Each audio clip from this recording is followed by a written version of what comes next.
room. And we always get started about 2-3 minutes past. So just give me a second. And this will be recorded today also. So it's recorded, it's going to YouTube, and it's also going to be recorded. So for those of you to know that.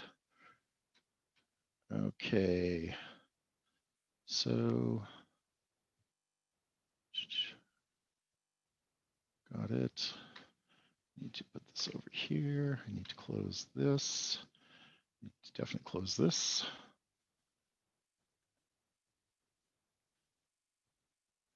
You know, sometimes it's nice having 3 screens, but as I mentioned, I get lost in them at times. Do you ever find that, Russell, that you get kind of lost in your because you got yeah, I got 2 screens, and yeah, right. so yes, it happens. Yeah, and just to let you know, I am running my tablet also, because that's the only way I can confirm exactly what everyone else is seeing. So you'll see me looking around trying to track it and whatnot. And yeah, we're just about getting ready to start. It looks like the live stream is actually going. It is. Okay. And so, Chris, are you still with us? Or you just turned off your screen? I'm just wondering how was your weekend? Oh, my weekend is good, thank you. Right on. So, Chris is my, he does some virtual work for me. He's a virtual assistant, so he helps me out when I need times for scheduling stuff, and he's my safety net and makes my life a lot easier. So we're just gonna give it one more minute, then we're gonna get started. Does anyone have snow in their part of the world? Got like 6-7 inches of snow here. That's kind of showed up. Yeah, it's I think you're muted, Russell. I said if we had 6 or 7 inches of snow in Texas, we'd be in trouble. The state would shut down. That's right. Yeah. When's the last time you had any snow that stayed on the ground? I don't even remember. Was that right? Okay. Yeah. And you were telling me that Texas is a big swamp, or is like, back in the dinosaur age, it was a big swamp, which is why the ground is very soft here. You have shell that seems hard to drill through, but it's really very crumbly rock from the sediment. Right. I told my kids what you told me about the fact that you guys don't have basements there, and they're just like, "What? How's that possible?" Like, there's no point of reference whatsoever. So, okay. I think what we're gonna do is we're gonna get started. We're close enough to the start time. I'm just going to officially do this by going. And so welcome to the Here to There show. This is our fifth or sixth installment of the Here to There show. I'm quite excited about having our guest speaker today, Russell Douglas from Ethereum Solutions, based out of Texas. And Russell, where exactly in Texas are you based out of? You're in a small town called DeSoto, which is southeast of Dallas. Southeast, only slightly, like 20 miles. Right. So usually I just tell people I'm from Dallas and leave it at that. Makes it a whole lot easier if you do that. That's right. It? Yeah. Well, as a lot of you who have attended the Here to There show know, this is really about how do we. It's a talk show. It's where I interview a guest speaker, and generally it's always the guest speaker who's going to be on the following Friday, which Russell is going to be speaking on the facts and myths of artificial intelligence. But really, it's a conversation with my guest speaker to just try and have a connection and get out of the kind of hype and pretense that we see so much. And it's welcome for people to ask the questions. We're going to hold off on that till the second half. The first half is me just having a conversation with Russell. And then in the second half, it gets marked by a video I'm going to show. It's like less than 2 minutes. And then we will continue the conversation and open it up to other for what questions you might have for Russell or even for myself, but preferably for Russell. So because it's a conversation, and it's really meant to kind of get to know everyone, and a bit of a teaser for the weekend for coming up on Friday, I guess I just want to start with you're from Texas originally, Russell. Where are you from? Where did you grow up? No, I'm a military brat. I was actually born at Wright-Patterson Air Force Base in Ohio. Okay. And so do you have the typical story that so many people talk about being a military kid traveling? And I think you said you lived in Yes. Germany. Well, we moved every 3 years, but the highlight of that moving was I lived in Germany for almost 5 years, and that was awesome. How old were you when you I were would in like to Germany? have been a little older. I was 8 to 12 or so. And if I'd just been a little older, I could have gone off base more. Because remember, Germany has no drinking age. Right. That's And so, right. of course, I was thankfully, I didn't know anything about drinking between 8 and 12, but I did have fun. Yeah, you did have fun on that. How do you think living in Germany in your formative years in your childhood, or just traveling so much, affected your worldview of how you see the world? That's a great question. I think I can't even think of an aspect of my life that it didn't affect. Is that moving every 3 years, of course, has an effect on you. You don't know your family that well, your extended family, I'm saying, aunts, uncles, things like that. But you get to meet different kinds of people and different cultures. So in Germany, you got to remember you can take all of Europe and put it inside Texas. And Right. so every summer, my dad would pack up the station wagon, which is a giant car back in those days in Europe, and we would go all around to the different countries. And at the time, I didn't like that too much because you leave your friends for the entire summer. But when you're going to Italy, which is Venice, Pisa, places like that, and other parts of Germany, we went to Barcelona, Spain, to watch bullfights, which I actually thought were disgusting. Meaning that the bull's half killed before the matador even comes out. That kind of It's not thing. sport. It's But not the sport, is it? traveling, other cultures, Yeah. it's just phenomenal experience to me, and I think it helped me in my career to adapt to different situations more readily than people who I know people who live in Dallas that have never been to Fort Worth. For those of you that don't know Texas, Fort Worth, Arlington, and Dallas are together within 30, 40 miles of each other. So how do you live in Dallas or Fort Worth and have never been to the other city? I don't get that. That really happens? Yes. I could see people not leaving their state, but they're that kind of. Yeah. So it's crazy. But it was, there's a lot of things like television. I don't know anything about television between 1968 and 1972. People even now will say, you remember television show so-and-so? And I'll say, I have no idea what you're talking about. Because Right. you had 3 stations over there, 2 of them were German. And at that age, we didn't really watch television. We were outside most of the time because you didn't have to worry about things. And so I would leave home and would not come back till dark, dinner time. And so I didn't know much about that. The music was basically Casey Kasem's Top 40 on the weekend. And so that was the only music that I had. And so there were a lot of new experiences when I came back here. And people would, of course, bring stuff up, and I wouldn't have a clue as to what they were talking about. And that was kind of fun too. But yes, and in terms of my influence, for me, moving was hard. For my brothers, it didn't make any difference. And so And they were younger? One's older and one's younger. And I was in the Boy Scouts at that time. That was when it was safe to be in the Boy Scouts. And so our camping trips were in Berlin or in France or in some place like that. And so a camporee was an exciting thing to do as a kid.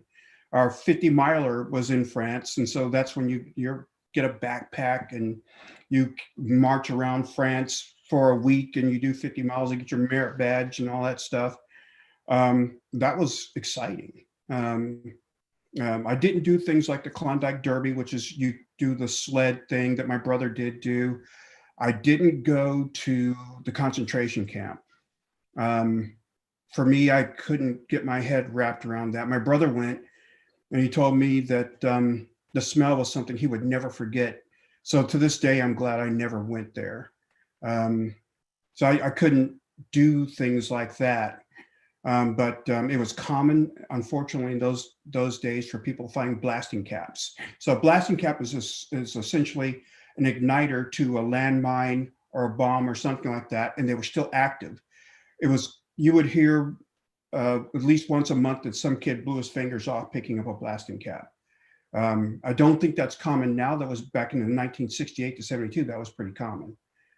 It was cold there, but more surprising than being cold was the fog. So I lived in the Rhine Valley, Rhine Main Air Force Base, which is now an Army post. And I've never seen fog like that in my life. I literally couldn't see 5 feet in front of me. No So kidding. you always hear about London fog and all that stuff. Yeah. We had fog days where we got out of school. Really? That's how thick the fog was. Wow. And so the last interesting thing there is we had something called the Baader-Meinhof Gang. And that was a group of Europeans that were going around blowing up army posts and stuff like that. They called the colonel while we were there. And so Frankfurt and Rhine-Main were side by side. So in fact, Rhine-Main Airport and Frankfurt were just like this. And Frankfurt was on the other side, that was an army post, and Rhine-Main was over here. And so that was a scary time for a kid. And that was the first time I'd ever seen army tanks. There weren't tanks. They had treads like tanks, but they really had 50 caliber machine guns roaming up and down the fence. We had airplanes coming in so often that we had buildings closed for noise pollution. But as a kid, you adapt to anything. I hardly even noticed the planes after a while. But yeah, there was a elementary school that was closed because of noise pollution. Wow, no kidding. That much traffic on that. So have you? I moved around a lot as a kid, like not because I had a military parent, but just because my mother seemed to deal with problems geographically, so she'd have conflict and we'd moved. And by the time I was 18, I'd moved 16 times. Wow. Did you ever calculate how many times you moved? Did you ever think back? I did not, but I was thinking is that it wasn't 18 times like yours. If it was every 3 years, I'm thinking it was about 10 times. Right. We got to go to Europe because my dad went to Vietnam from 67 to 68. And when he did his tour duty in Vietnam, he got to pick any place he wanted to, and he picked Germany. Okay. But that was also the reason we came home. It was because my dad got homesick, and he was the only one that got homesick. And so my dad's a country boy too, grew up on a farm, all that stuff. And so we came, that's the only reason he didn't extend in Germany, and we didn't stay a little longer, but yeah, so probably less than 10 times. Right. But still quite a bit. And Yeah. you know, and one of the things I'm wondering if you can relate to is that, you know, as hard as it was as moving around a lot, I also realized that I walked away into, I entered into my adult life seeing small towns as to what they were. And I know people that are from small towns and think that's everything, but I realize it's not. When you move around a lot, you see a bigger picture. And a lot of Edmontonians think Edmonton's a big city, but it's not. It's a big small town. It's on that. So when you have this experience of moving around and doing it, there's a downside to it, but also I think gives you a bigger order view of the world. Would you agree with that for yourself? Yeah, totally. Yeah. So totally. did that affect your career path or what choices that you made, or is that something you came into on your own? No, my career path, I think I fell into really, but how I deal with people, absolutely. Because I had a broader view, and I hate to say that because I don't want it to sound like a broader view means I'm smart or anything like that. A broader view just means I lived in many different places, got to learn cultures from many different, and when I say cultures, I'm not talking about just American culture. I'm talking about France and Germany and Italy, and you know, places where we weren't like that much like Italy. Italy was one of those places where Americans weren't really welcome. And so France was an interesting place. So I could speak a little German back in those days. They used to teach you German in school. I could probably still count to 1,000 in German right now. But But if you went to another country and you spoke English, they would speak to you. In France, that wasn't true. You would stammer your way through trying to speak a little French, and then when they felt you tried hard enough, then they would speak to you in English, because the French felt like you were in their country, Right. and you should speak their language. That's right. And so, but it was a interesting place. Again, as a kid, I always felt safe outside of the gang that I just mentioned. And that was really a political thing, a political statement. Right. But it was I wouldn't trade that experience for anything. When I think back of everything that's happened in my life, that's still dominant in my view as a kid and to becoming a young adult. Right. Now, when you were there, that would have been pretty much the height of the Cold War, would it not? If I'm not mistaken. It was. And so I had this, so the camporee, we had a camporee that was in Berlin. So Germany is all one country now, but back in those days, it was West and East Germany. And Berlin was in the center of East Germany. So you would take a train ride to the border. You get off that train, get on another train. And as a kid, when you saw East Germans with automatic weapons, it scared the crap out of you. I've never seen a gun before, let alone an automatic weapon. So that long train ride into Germany into Berlin was pretty scary. When we got to Berlin, I know that in 88 or 89, when the wall came down, they basically showed one wall. There really were two. There was the old wall, and there was the newer wall that was built inside because people kept breaking or tunneling in the other wall. So they went through a lot of that history there. And while I was there, they had these stands you went up and you looked into East Germany so you could see over both walls. And I had the unfortunate experience of seeing somebody on the West Berlin side holding up a sign trying to signal somebody on the East Berlin side, and the guard pushing the old woman along with his gun. Now, of course, you got to remember as you grow, your memory changes and things like that. And what I remember is I thought I remembered him ushering her along, not really pushing her, but getting her to move along and not being able to read the sign. Huh. But I had a piece of the wall, the old wall. I don't know what I did with it. You actually had a piece of the wall. I had a piece of the wall, the old wall. Yeah. Not the new wall. Remember the old wall you could go walk up to and touch it and stuff. Right. The new wall was 30 feet from the other wall. So it's like a moat. You had a moat in between the two. Yeah, it was. They had the iron things that would and barbed wire stuff like that. So if people somehow got over, they'd be trapped in the middle between the two walls. But that was a interesting experience. So yeah, so that was one of the things I remember as a kid was the trip to Berlin. Very cool. And having to go through that. And as Americans, there was no problems you traveling into East Germany? Well, no, there was no problem there. There was on one of the summers my dad wanted to go to Greece, and so the usual packing the kids in the car and all that stuff. And when we got to what was then Yugoslavia, they told my dad all he needed was his military ID. Well, that wasn't true. He needed his passport. So we didn't get a chance to go through Yugoslavia to Greece. So we never made it to Greece because that would have been awesome. But when my brother and I went on a camporee, my parents had gone through Pisa. And so I didn't get to experience that. So my dad just took us to Pisa, and which is the Leaning Tower and all that. Yeah. The Venice. And so the St. Peter's Basilica and all that. And I forgot the name of the place where Michelangelo had painted all on the ceiling and stuff. Sistine Chapel. Yeah. And so that was cool. Very cool. Very cool. So you had that experience, as a childhood moving around, but also in Europe. And my understanding is correct, is that there's quite a few. It's and I don't know per capita, but it's not unusual, not only for Americans to not leave their home, but even leave the country, right? They kind of like, there's Right. a certain percentage of the population that doesn't even own passports, which means they can't leave, or besides maybe to go something else on that. Yeah, I wouldn't know what that's like.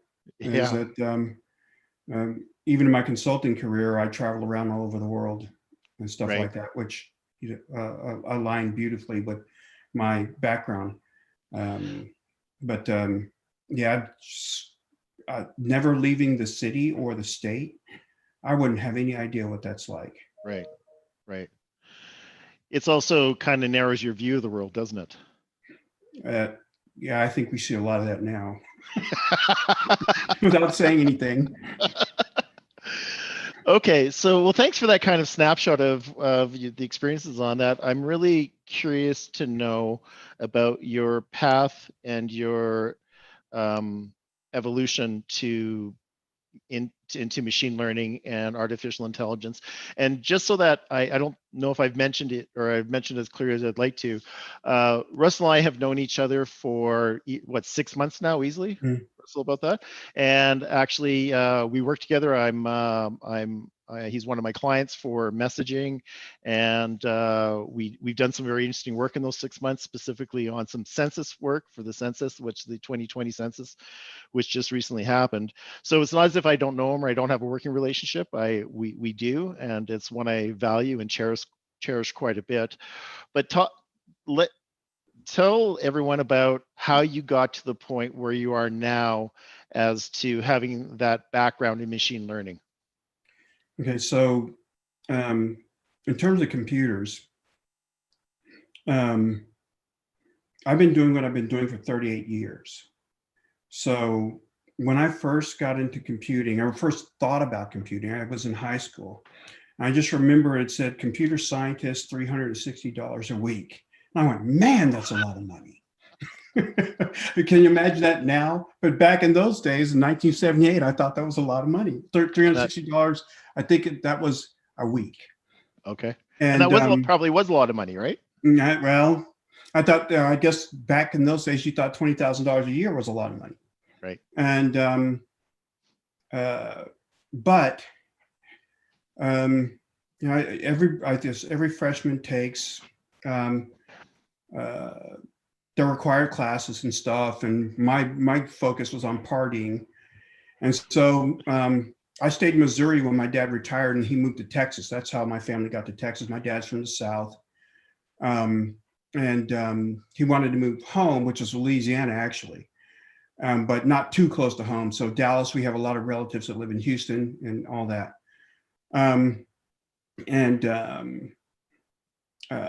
So when I came home and went back to school, I just remember carrying a box of punch cards, because back in those days, there were mainframes, there weren't any PCs, there wasn't any of that stuff.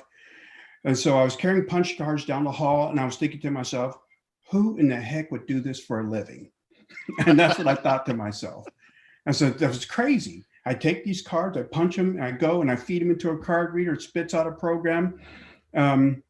And then I execute it and it's wrong. And you come back, it shows all the errors. You got to go repunch these cards. It was a nightmare. And then the Trash 80 was the first computer I used. And Trash 80 was a TRS-80, which was by Radio Shack. So Radio Shack is a company that doesn't even exist anymore. Right. But it had the first, what I'll call a PC-like computer.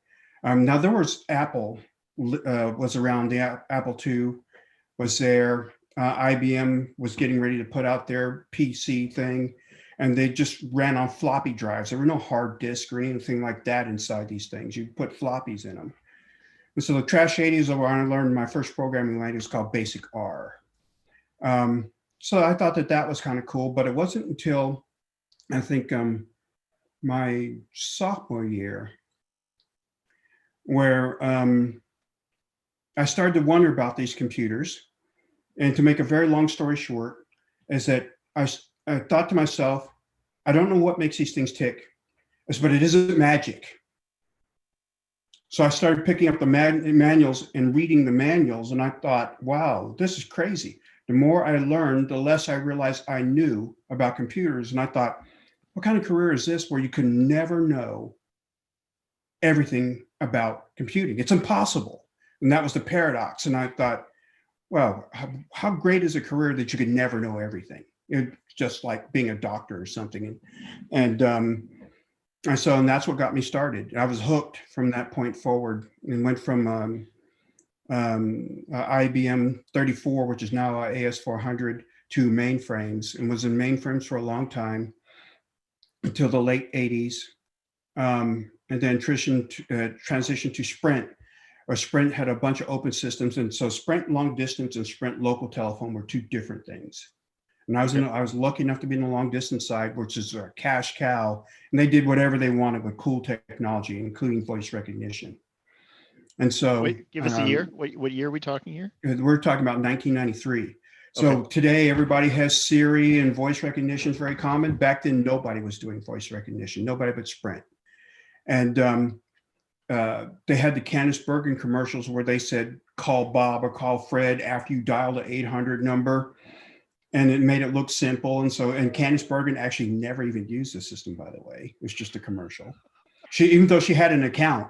And that system ran out of the Advanced Technology Lab in Burlingame, California, because I went there. And so that system was never even in production.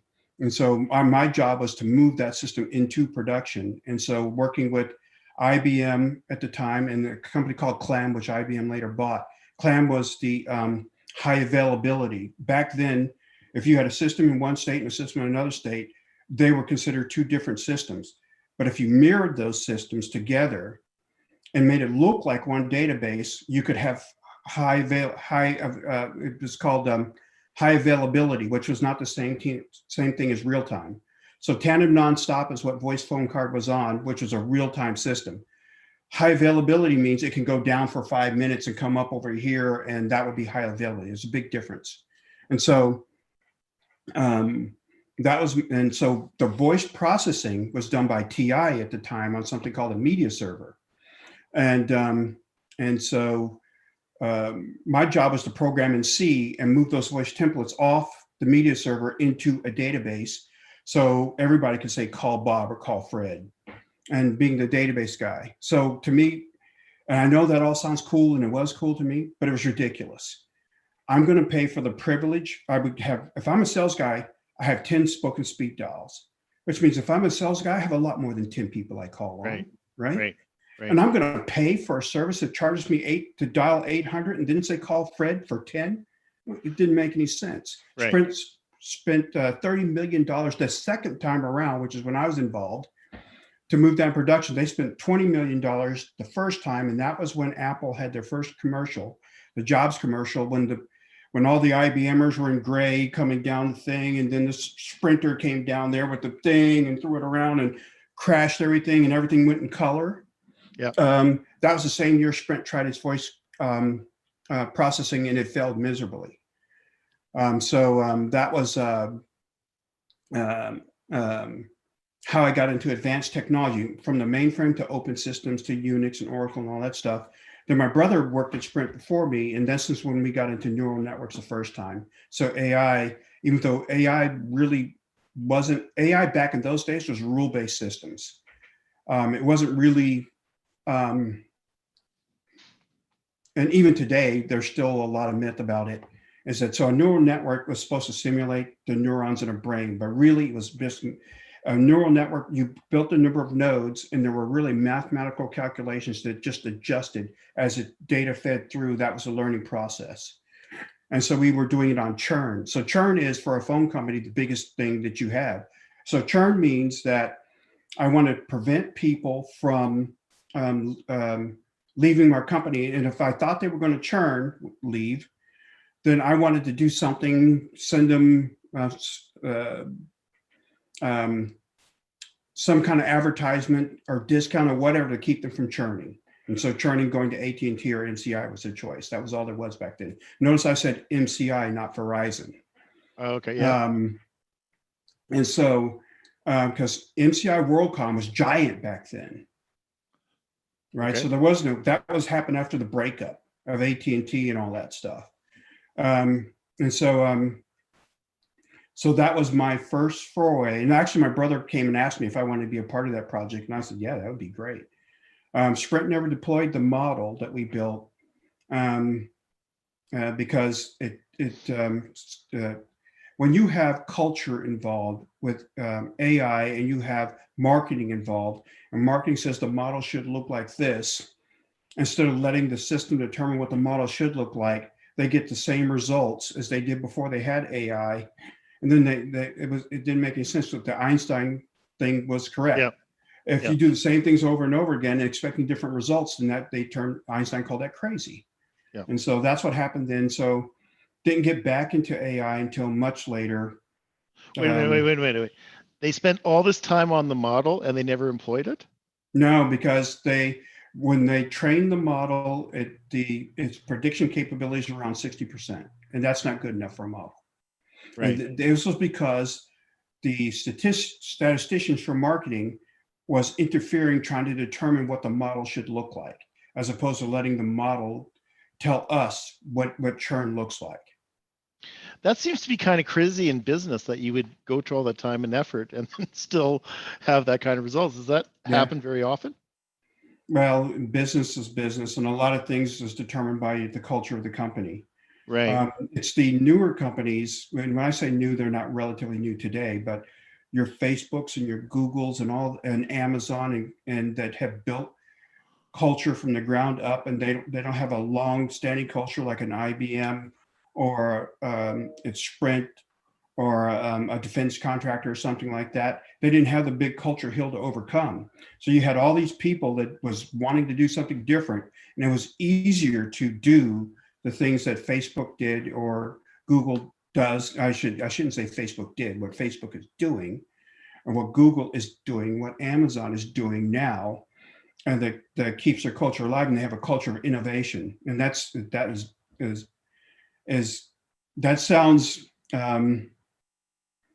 I can't think of the word, but it sounds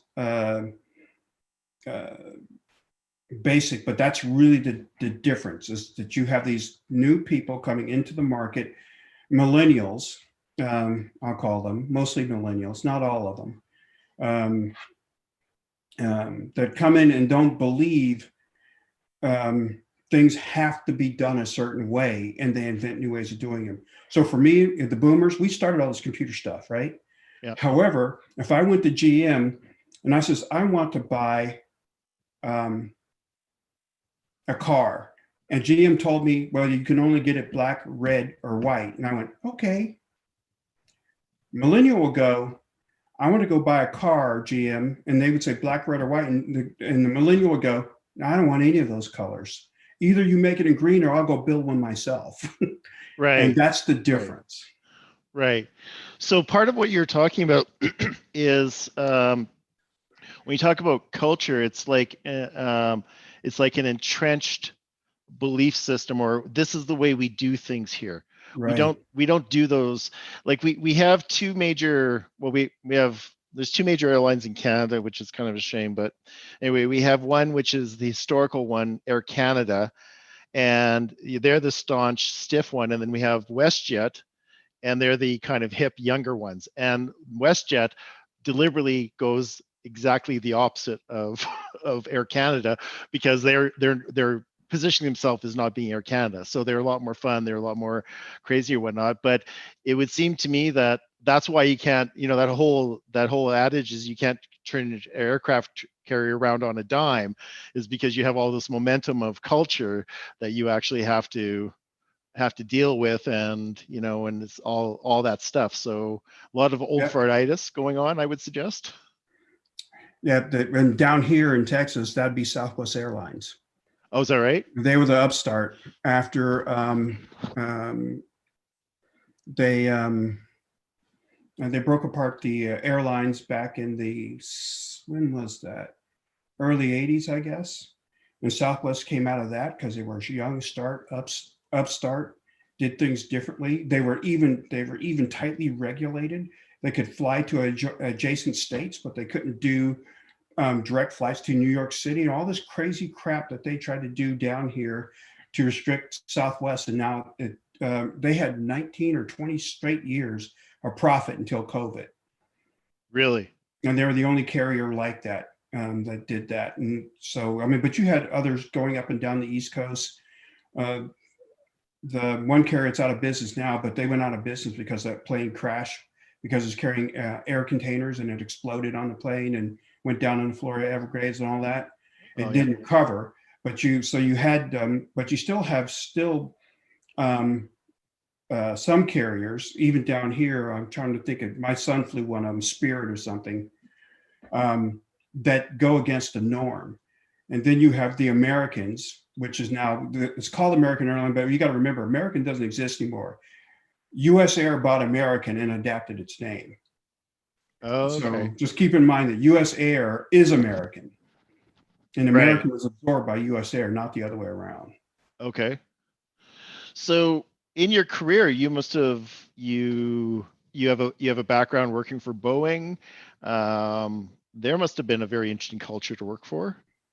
Yeah, it was. I came out of consulting. I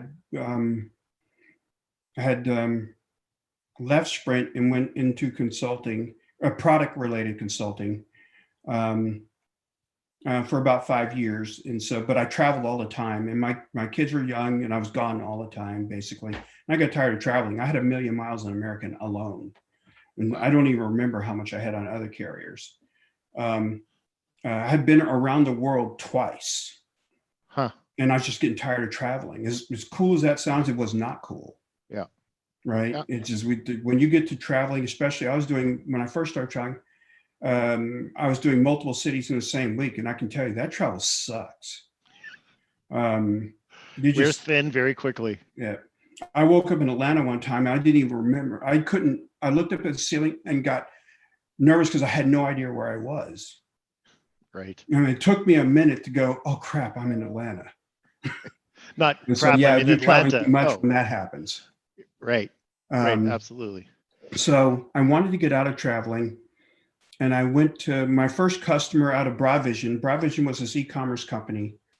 So back in 1999, Broadvision was the highest selling stock on the NASDAQ. And I thought I was going to go to this company. They gave me 8,000 shares of stock. They did a 3-for-1 stock split, I think in May. And then in June of 2000, everybody knows what happened in June of 2000. The bubble broke. Yeah. So my 8,000 or 3 times split of stock became toilet paper. They did 9-for-1 reverse split, which means it will always be toilet paper. And so it ended up being nothing. And so even though Broadvision had a product, the market was dragged down by all these companies that just didn't have a product or even a marketing plan or anything like that. But people were dumping money into them. And eventually, when you're not making money, you crash. And there were tens, maybe hundreds of companies that were doing that just dragged the whole market down in 2000. You should have saved the toilet paper for earlier this year. What was that? You should have saved the toilet paper for earlier this year. You might have Right. I would have had plenty. You could have sold it. You could have sold it. Oh, yes. That would have been. Hey, that's good. I'm stealing that one for the next time I do something. Yeah. Yes. So I lost my whole train of thought. That was good. Yeah. I was asking about you eventually going to Boeing and what was your yeah. experience So one of my first customers out of Broadvision was a company called Aviol. I never heard of Aviol, but they were a aerospace company. So they sold to the commercial and defense. When I joined them, they were just getting into the engine business. And so the engine business on short is you sign an engine contract and you get that contract for 10 or 20 years and you have an exclusive on it, but you have to buy the inventory in advance.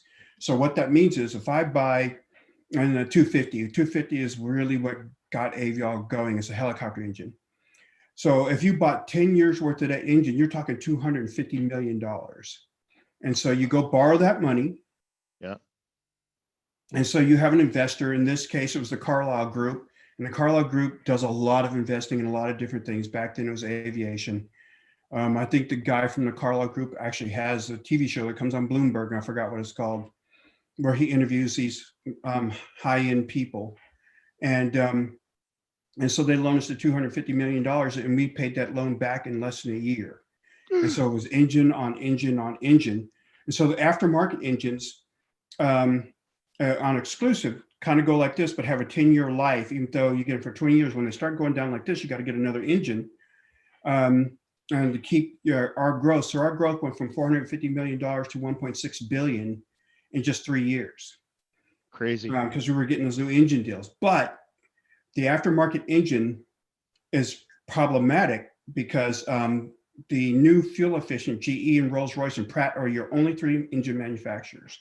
And the new engines are becoming more fuel efficient. So the Boeings of the world, or the Lufthansas, were not giving those engines away. They were keeping them. And they're going to supply parts of the new engines, but they'd be happy all day to give you the aftermarket and even the junk that went with that stuff. So eventually, our growth started to slow and made us a good target for Boeing. And so our leadership sold to Boeing because Boeing had aftermarket. And they thought, well, Aviall does aftermarket, Boeing does aftermarket, that's a good fit. Yeah, until I was volunteered along with a few other people to try to merge this aftermarket IT sections. And it was a nightmare because they were thinking aftermarket is aftermarket, but it's not true. Aviall stocked on its shelves. Think of it like a grocery store. You put on your shelf what you can sell, period. Yeah. It's all about shelf space. And so we stocked what we could sell. We didn't carry any other junk that we couldn't sell unless the manufacturer made us buy some stuff.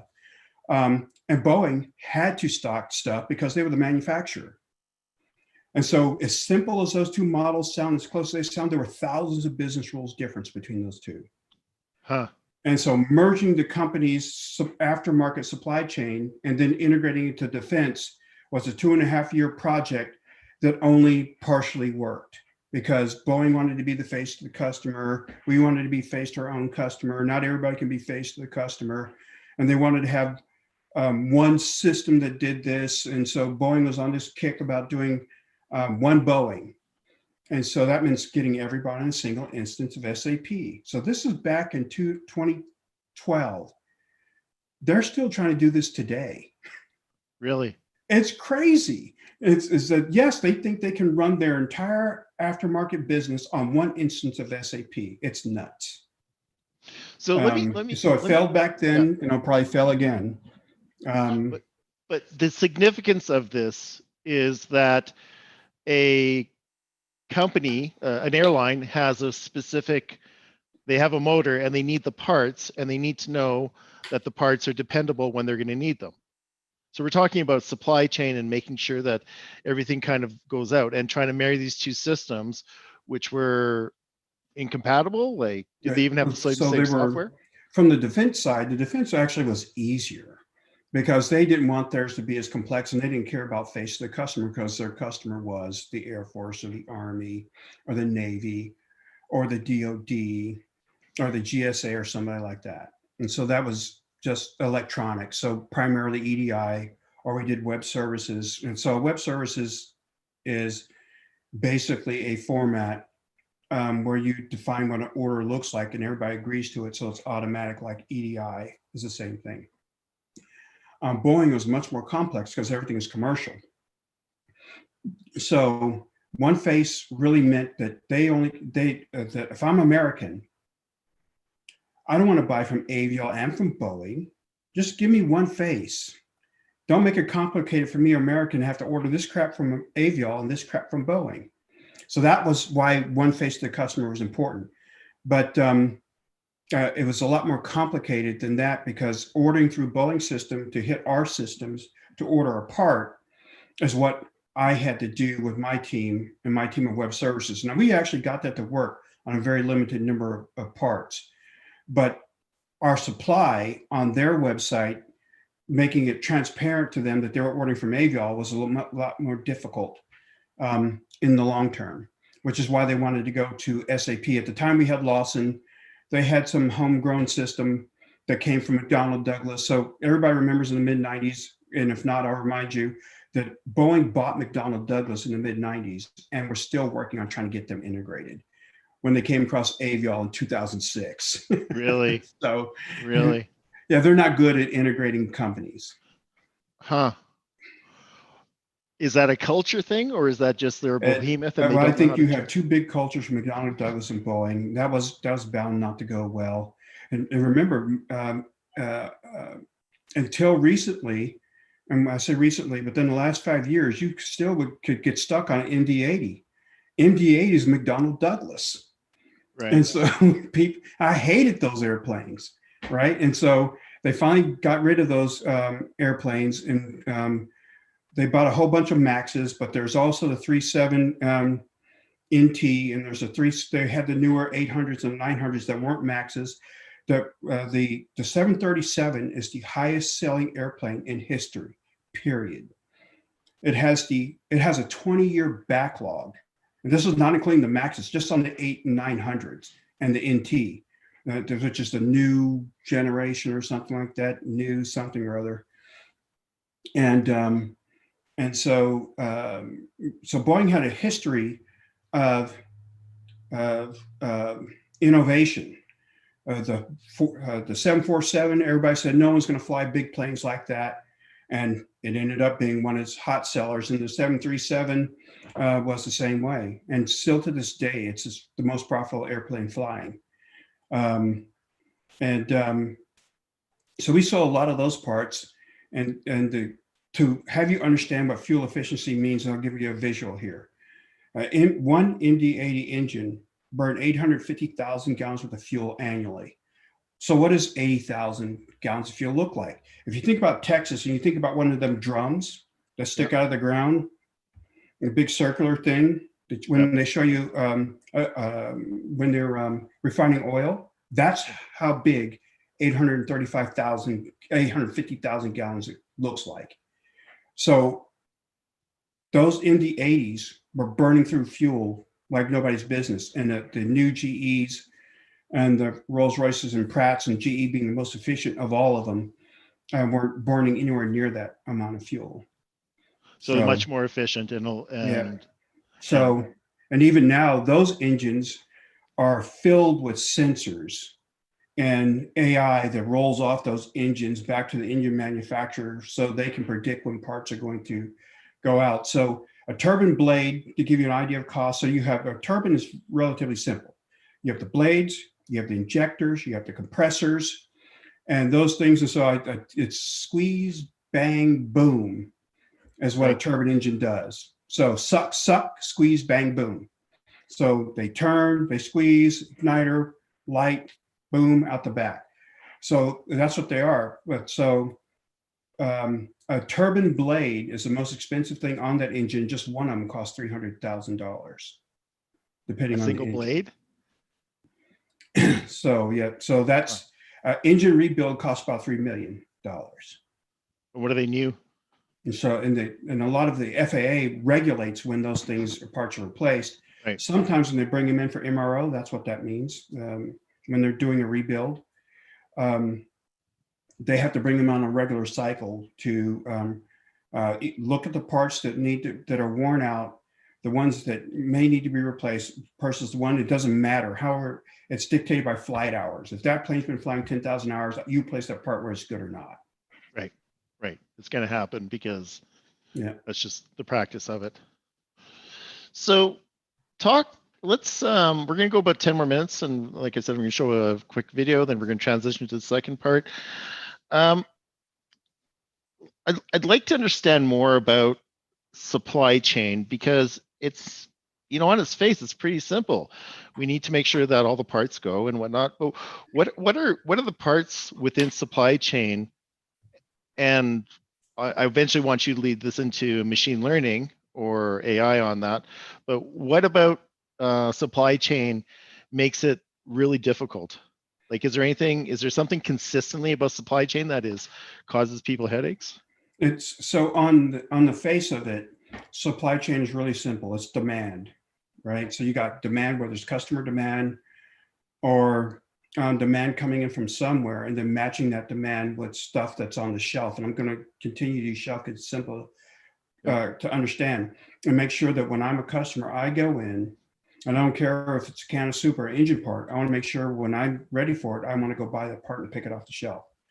And so matching the demand with supply and making sure that my supply machine is working so well that I always have enough parts on the shelf. Now, I don't want to carry too much parts on the shelf because I have something called carrying cost, right? So if I have a lot of cost associated with that part, then I'm not going to stay in business.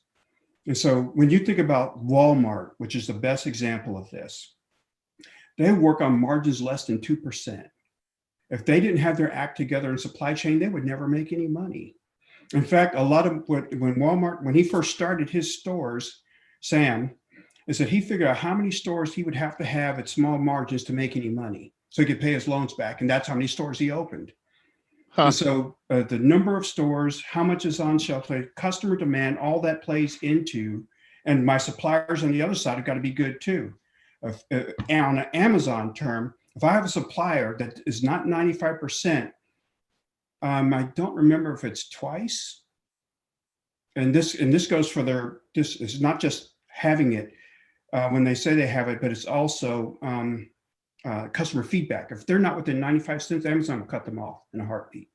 Really? So you've got to be up on the demand on the supply side. So Walmart, when you're the big gorilla in the street, they tell suppliers what they're going to do, so they can make their customer experience as good as it's going to be when they come into the store. And so the demand and supply, it seems simple. Now, let's throw in a wrinkle. Let's say in Dallas, you guys heard last year we had 10 or 11 tornadoes within a 2 or 3 hour period, right? $1 billion worth of damage. Home Depots, apartments, multiple food stores were completely trashed. Now, in fact, there was a Home Depot. If I had the picture I'd show it to you, you wouldn't even know it was a Home Depot. Now, so their supply chain is messed up. So what are you going to do? So I'm going to go to, so my supply in that store is lost. It's not anything in that store that was there, whether it's good or not, is irrelevant. It's gone. Right. So what led to those tornadoes is a hurricane on the back end. So the hurricane that hit Houston, if you remember, that went up the coast and back down and hit Houston again on the port, which means I can't deliver anything on my supply side of all those ships coming in, and all the ports were disrupted by Harvey. And plus that was a mess for weeks. So now my supply chain by my suppliers is disrupted. What can I do about it? Nothing. Right. So I'm completely out. Right. And that disrupts you on your supply side. So when I go into a Walmart or a Target or whatever, I'm not going to have supply. And so there's nothing I can do about that. So that's one deterrent. So the weather. Let's suppose that, let's use gas as the next example. So there was plenty of gas in Harvey, but people panicked. And so all these cars lined up at gas station because thinking gas was going to run out. And guess what? Gas ran out. Right. Because people panicked. There was no gas shortage. Right. But their spending habits changed. Yeah. So what happened was every gas station in Texas had this rush on gas, people filling up gas containers, all this stuff. And then guess what? We ended up being in a gas shortage. That wasn't related to Harvey, but ended up being sort of related to Harvey because people panicked. That's the toilet paper thing that he was mentioning. Yeah. Did we have a shortage on toilet paper? No. Did people panic and make that come true? Yes. Yeah, absolutely. In the COVID world. So there's unpredictable things in supply chain that you can kind of plan for. So even AI wouldn't have picked this up. So if I had AI, and let's suppose that I took, so in SAP, I have a front-end bolt-on called IBP. And IBP does have AI built in. So it manages, if you buy all 4 modules, it manages my supply and my demand, S&OP. So sales on the back end are managing my, optimizing my shelf space. But no system in the world could plan for how many tropical storms, hurricanes did we have this year that hit the United States? It was, we had 36, we went to the Greek alphabet on total number of stores. We had 11 landfalls just in the Gulf Coast, and you can't predict those things. So there's some things you just can't predict. Right. Because you're never going to carry that much supplies because you'll go out of business. And on the flip side is that you're never going to have a third-party distributor that's going to carry enough to sell to your store in those times. But generally speaking, when you don't have big events, those things work pretty well and they're well planned, and Walmart probably does it better than anybody else. And Amazon is right up there too. So when you look at PPE, let's look at another supply chain issue. Who knew a majority of the PPE that we buy in this country was made in China? PPE is? The gowns and masks. Oh, we're talking current now on that. Yeah. Yes. Yeah, the safety devices. So who knew that? So no one plans for that. If you have I can tell you now, when you have a single provider of anything, that's trouble. It's trouble. That's right. That's right. But it wasn't just PPE. We have a lot of drugs that the only supplier in the world is China on the generic. Yeah. Titanium that goes in airplanes. There's only one place titanium is found on this planet, Russia. Huh. Really? Yeah. And so there's things that you can tune in your supply chain, but there's always going to be something that you're not going to be able to account for, and that you're going to. Sorry, that's a Amber Alert, which I'm sorry to see.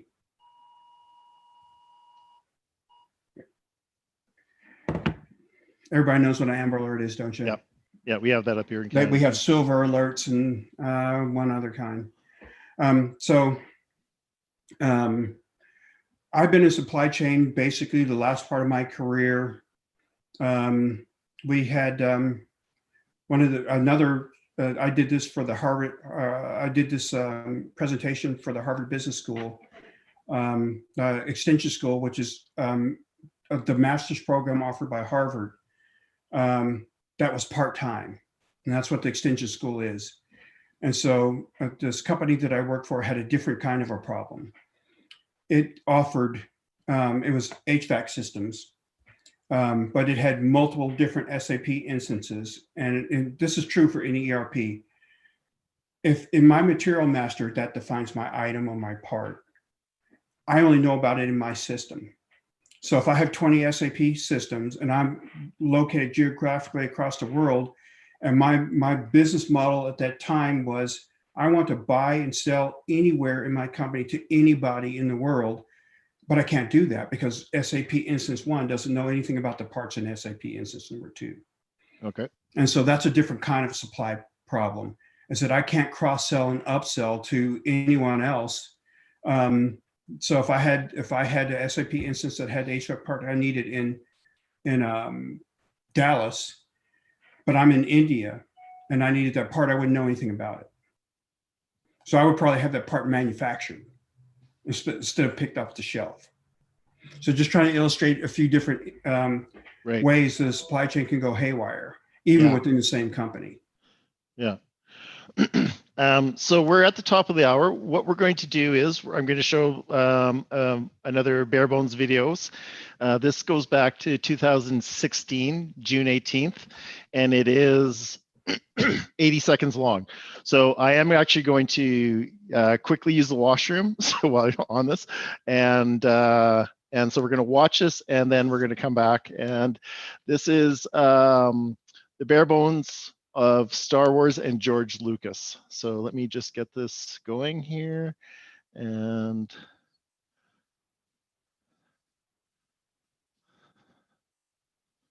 Okay. And here we go.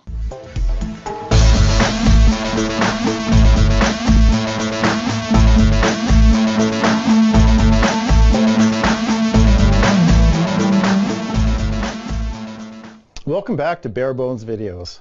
I'm Luc Bouchard, and this is my right-hand man, Phil. Today we're going to be quoting George Lucas because Phil and I are huge Star Wars fans. And to honor that, Phil is wearing his favorite Jedi Master garb. And, oh, Phil, buddy, come on, you look like the Grim Reaper. You want to cut that out?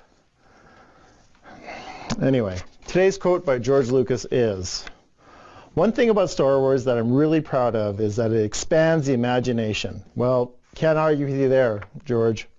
That's why I like the Star Wars toys. Well, you know what, George? So do we. Send us a quote, and you'll get a picture of Phil and I. This is the 3D effect.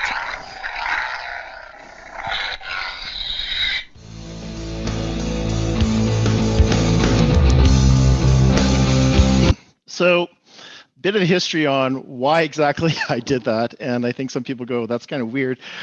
I was looking for different engagement from my clients. I was trying to find a way of actually keeping myself current and whatnot.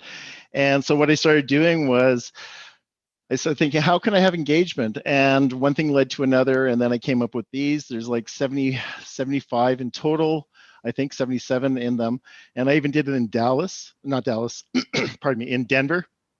And so anyway, that's kind of the breaking from the first half to the second half. And let's get back to talking with Russell. May the force be with you. May the force be with you. Hey, Scott, good to see you. So I guess back to, I can stop sharing now, I think. There we go. Okay. So Russell, what is it about supply chain that you like and managing that whole thing? What is it that you enjoy? Is there anything that makes it like there must be something that you enjoy like why do you like doing it? Let me just stop asking and let you talk. That's a good question. I actually have to think about that for a minute. I don't know if it's so much as I guess because I know it in my journey to understand it. And I'm going to say, when I say I know it, nobody knows it until you work into a particular, like if I was in procurement, I would know my section. I know the overall view of it. Mm-hmm. I'd say about at 100 feet, but not the people that do the day in and day out job. But what I loved about it from an AGO perspective is that being in an IT, is that in order to do my job effectively, I had to work with each of my director peers. And to me, that's working with people. So I take that back to traveling and getting to know people, being a military brat and different cultures and stuff, using that to get to know the leaders in the other part of the organization and have them sit with me. And I would say, so what do you do in procurement? And then be okay with them telling me something. I said, I don't know what that means. I'm a picture guy, visual guy, draw it for me on the board, and they would do it. Because who doesn't like talking about what they do? So doing this in procurement, doing this in sales, doing this in the call center, doing this in the warehouse, doing this in finance, the people who bought the engines and how they financed them. It was like, well, what is that all about? And I hear this thing called white space challenge. What is a white space challenge? It's like, I don't know what any of that means. And then going around an engine. And so I sat with a guy who knew engines upside down in his office for a whole week for him walking me through engines, telling me what they do, and why we sold them. And then I went to customers. I would ask a sales guy, and sometimes they would come to me because of the website and all, because people complain. Everybody complains about your website when it's not Amazon. And that's really the bottom line. Well, Amazon does it. Well, Amazon is retail facing. We're B2B. We're not supposed to do everything Amazon does, but you know what? It doesn't matter. Right. So going to a customer, seeing what they wanted. So I guess it endeared me to the supply chain because the people I met, one of my best friends here in Texas was a sales guy, and who taught me the value of what we do from a consumer point of view, meaning that from a stockholder point of view, why this means something, why it should mean something to me, what pride should I take in it, and all of that, so I can understand it from a customer point of view. And so I would always hear these salespeople that would tell people, "You don't know anything. You've never been in front of a customer. You have no idea what you're talking about." So I would go, "Well, then take me to one then. Yeah. Help me understand. Let me talk to a customer so I can see it from their point of view." So I just doing that, and then making these long-term relationships with the people I knew, building lifelong friendships that I have now, and really understanding a business down to its core. I've never done that before. And so when you're consulting, you're going from this place to this place to this place, understanding enough to implement a product or whatever, and not really understanding a whole lot about that particular business. In a product consulting business, if you're a consultant and you're a long-term consultant and it takes 18 months to do something, you have to learn a lot about the business. But when you're a consultant that implements products, you got maybe sometimes 3 months to get that done. So you don't learn a whole lot about the business. So it was my first time learning a business end to end. And so when a customer buys something to when it's shipped and billed and goes through the accounting system and it's invoiced, I've never understood that entire length of that process before I went to Avial. And so that was awesome. And so that understanding that process, I can only assume allowed you to do your job better with supply chain management. Yeah, so it doesn't even matter now where one of my first customers into my own business was a steel fabricator. Yep. Is understanding supply and demand is the same. The difference is the different nuances. Steel has heat numbers, which airplane parts don't, and things like that. Learning those new, but going through the manufacturing process, cutting steel, all that kind of stuff, and you have your machines that do all that kind of stuff. Is basically the same when I worked at Vought Aerospace back in the day when they had the robots cutting parts out. All that's still the same. All the parts are counted the same way. The manufacturing process is basically the same. And then you get paid when you don't actually get paid when you ship something. You get paid when you invoice. All that stuff still works the same. Right. Only difference is in aviation. When Boeing builds an airplane, nothing happens until the carrier pays in money. In other words, once I paid the tail number on the plane in Redden, Washington, that plane will sit there if they don't have their first payment on it. So, but you got to remember, it costs millions to build an airplane.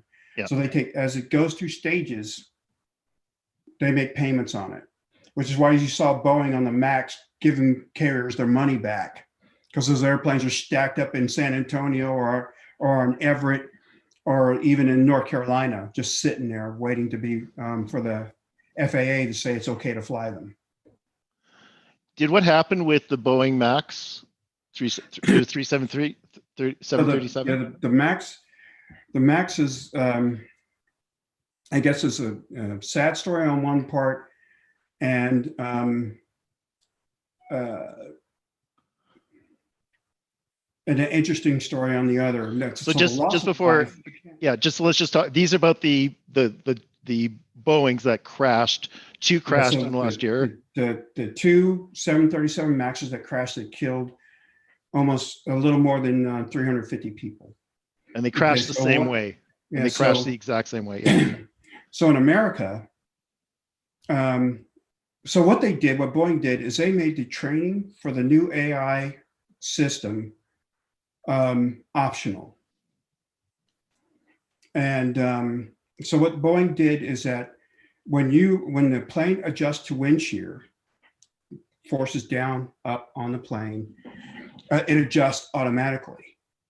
And sometimes you have to take manual control when you're in certain situations. Well, in Ethiopia, and what was the other place the other plane crashed? Oh, The pilots didn't have the training because they didn't purchase it. And so when they got into that situation, they didn't know to kick off the autopilot and fly the plane manually, and so it crashed. And so the FAA was looking into it, and everybody's going, well, and Boeing made a mistake. They made an assumption that that was optional. That is the mistake. what was optional? It's not optional.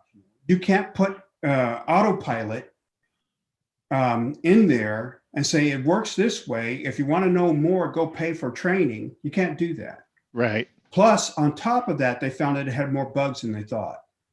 And so that's why it's taken all this time to work through it. So you had American pilots that didn't crash, but you had a lot of them like Southwest and American that were concerned about them. And a lot of pilots will fly autopilot in the air. Very rarely will a plane land on autopilot.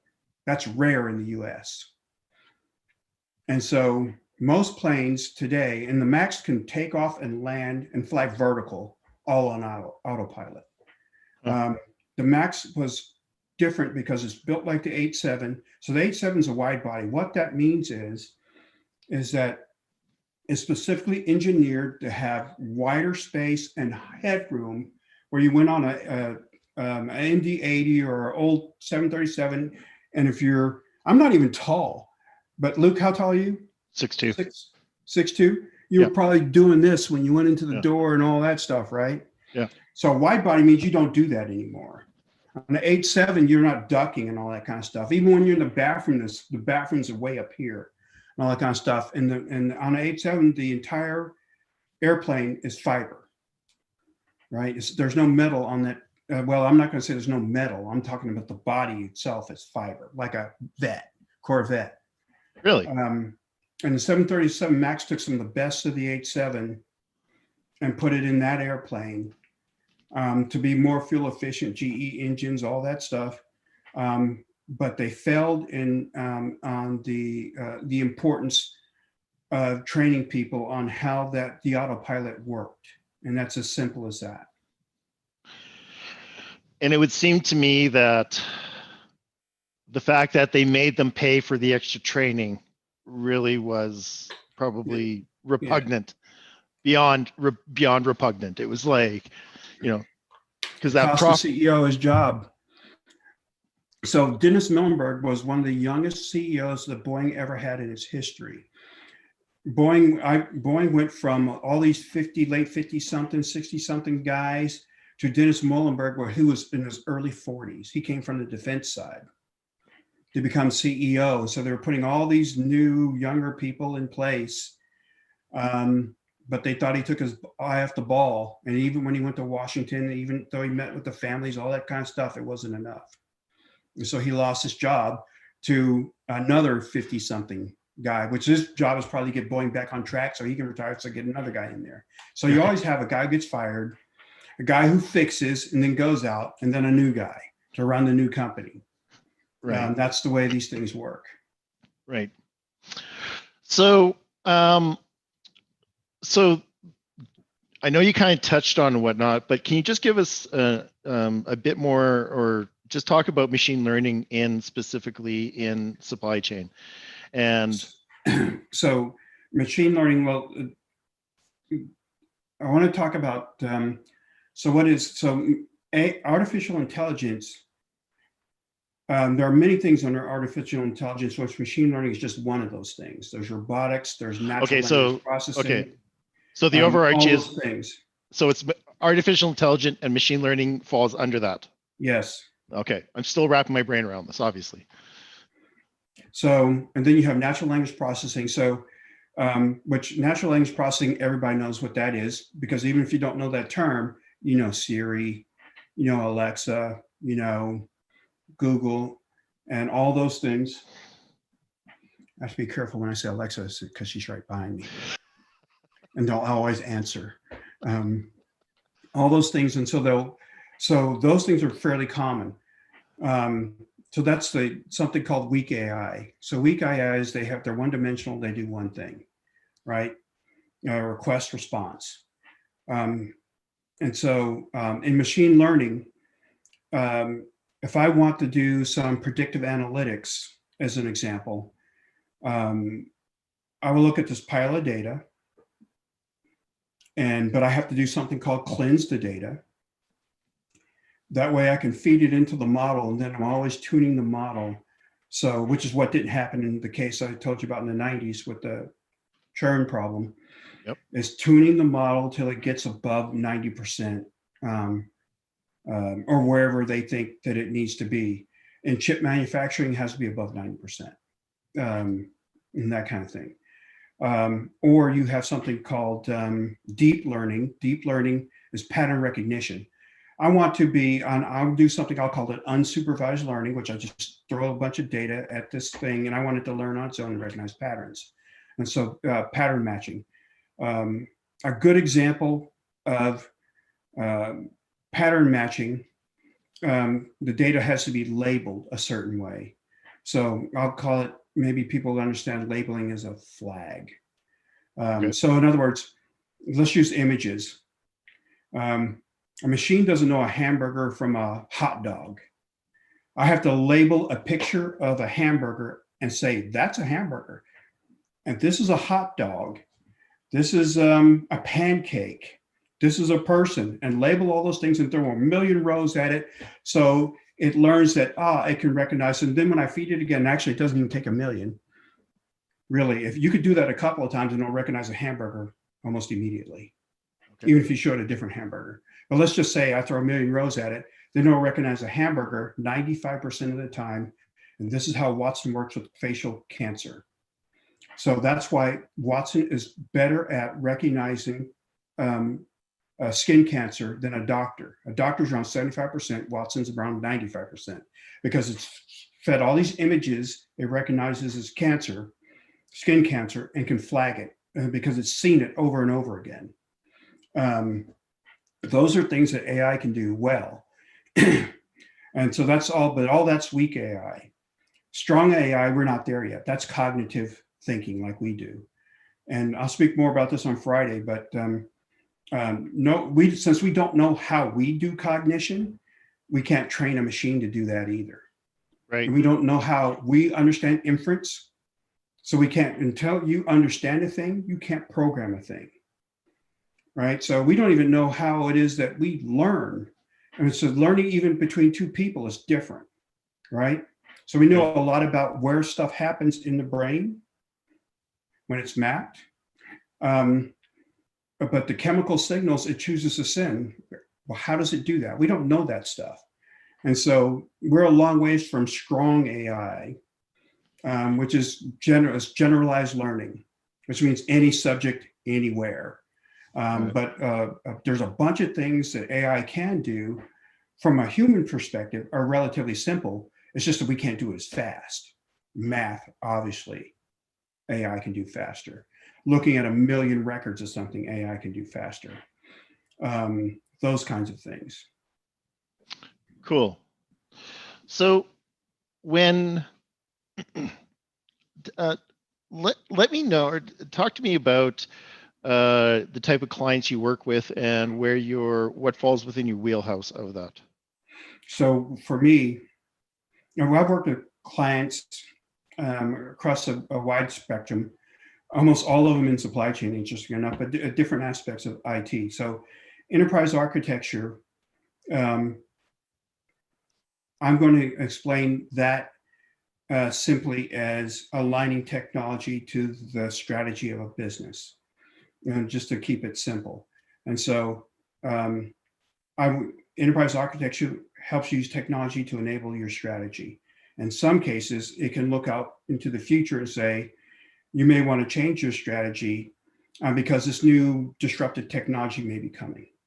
But simply put, so enterprise architecture, I've done program management. So for this SAP IBP integration, so since IBP is a bolt-on to SAP, to do SNOP.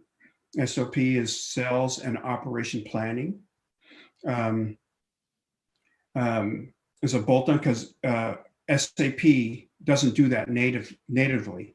And so be able to use that so your planners, your salespeople, and stuff can work together to plan demand, like we were talking about before, supply and demand, and then the fabricator was a small company, about 30 million. I did everything there, including managing people and stuff, because they knew I had the expertise to do that. Now that's not the funnest thing for me to do, but I can do that kind of stuff. And then I went back to Boeing, spent 3 months there designing a digital platform for them. So digital and AI go hand in hand. So, digital, everything digital you can think of, not always, but can think of everything that happens on one of these. Right. In an app. Basically, your digital world. The funny part is, for my personal life, there's a lot more digital for me personally than it is for me business. So people are still trying to figure that out, right? Is that I want to do more digital with my work life and less digital with my personal life. And so, and I would recommend that. If you've seen The Social Dilemma, you would agree. So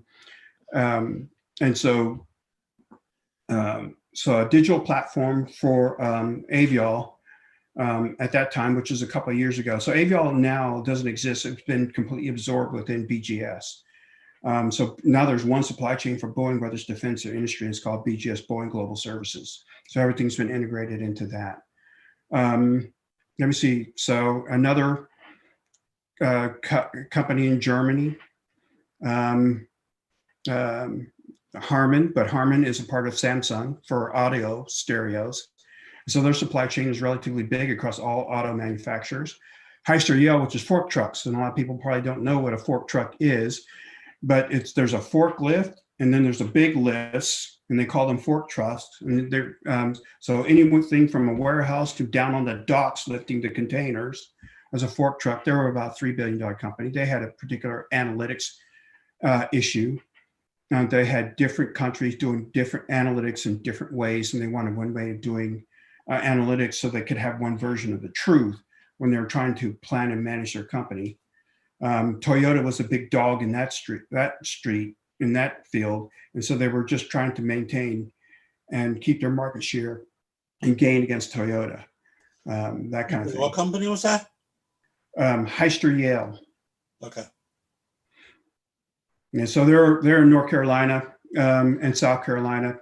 They have plants. Their corporate headquarters, I think, is in Ohio, I want to say. And they have locations in Portland and whatnot, but they only have a few manufacturing plants, and I think most of those are on the East Coast. And their manufacturing problem is a little bit different. So we were talking about supply chain. Oh, here's another irregularity for you, Luke. Is that Yep. If I was going to, so if I'm bolted onto something from Oracle called Big Machines, which is it's a Big Machines, doesn't really mean big machines. It's a configurator. Okay. So if I order a fork truck, I can go all the way down to, if I wanted a plaid seat, I want to be able to do that. So I could be in manufacturing, change my mind. So I don't want a plaid seat. I want a black seat. And so now I'm in the middle of manufacturing, but I'm going to go back and say, I'm going to change this to a black seat.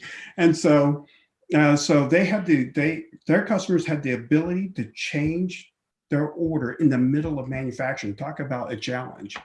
So I don't want to go into any more detail than that, but that's just another example of how supply chains are hard to work. Right. And so that's, I'm probably forgetting somebody here, but that's been my customers in the 6 years I've been in business. Right. So is there ever a time where you have to be the bearer of bad news and that they're not going to want to hear? That always happens. There's no such thing as a perfect project. And I'm trying to think as, going back to, I guess everything always costs more than what you think it's going to cost, basically, especially when IT is concerned. Right. And so you're always managing customer expectation versus cost when you're deploying a system. And since I did that a lot, you're pretty much always doing that and working with the customer's expectation. And then when they change scope on you, because typically 9 times out of 10, they are changing scope, and they just don't realize they're changing scope, and changing scope costs more money. And so, so it's always a delicate balance working with customers, but I can't think of a time there wasn't managing bad news for a customer. But that's a skill, really.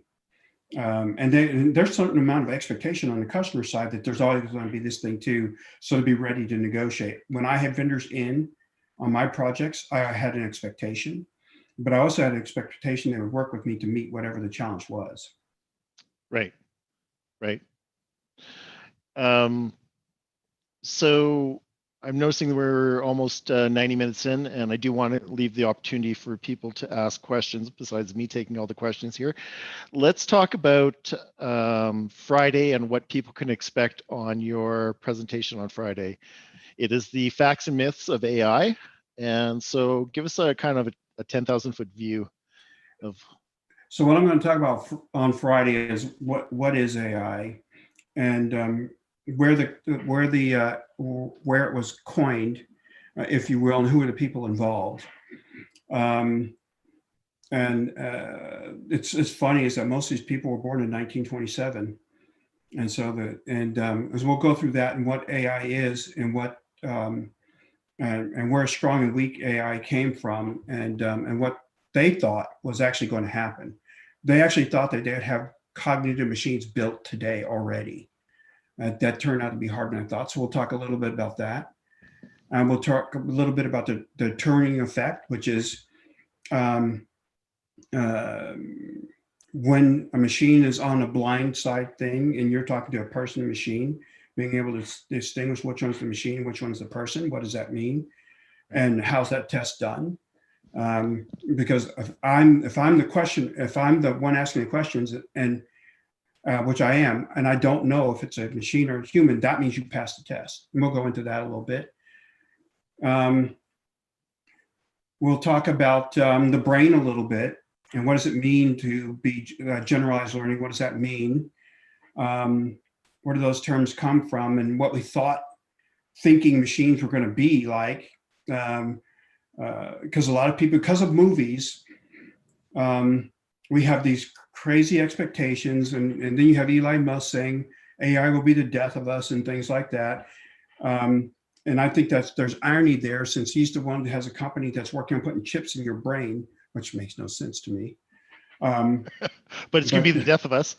Yeah. So, but AI is going to be the death of us. So that's crazy. And then we'll talk about facts versus fiction, and draw some parallels between the Terminator and what we actually can do today. And how far away we are from actually building something like that. Right. Very cool. So that's what we expect on Friday. That's going to be at 1 o'clock Mountain Standard Time this Friday coming up. And I would like now to, in the last half hour, open it up to questions. So what questions do people have? You can just, I prefer you unmute or turn on your video if you don't have it on. But yeah, and if you need to, you can put it in the chat, but it's always better if you can ask the questions. So who's going to go first? Chris, do you have a question? Nope. Okay. I just saw you turned on your camera there, so I thought I would ask.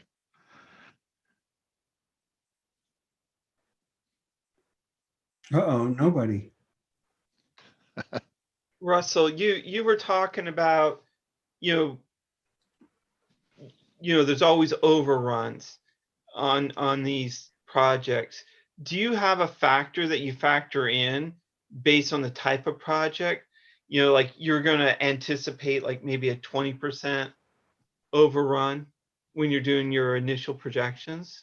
Yeah, that's a great question. And yes, I always use a factor, and it's 2.5 times. I started with 2.5 times the software cost, and I think we had to increase that to 5 times the software cost.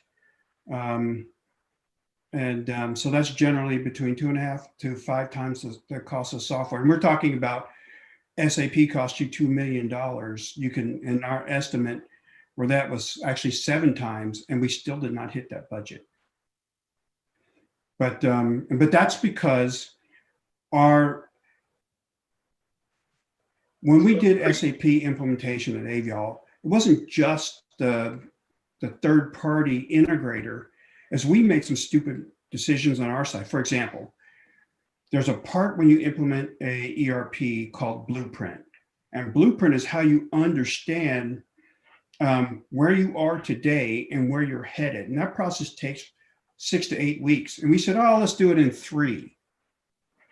So our cost overruns were on us too, just not on the software itself. But so I would generally say between 2.5 to 7 times. That seems like a broad range, but you usually will make it in there.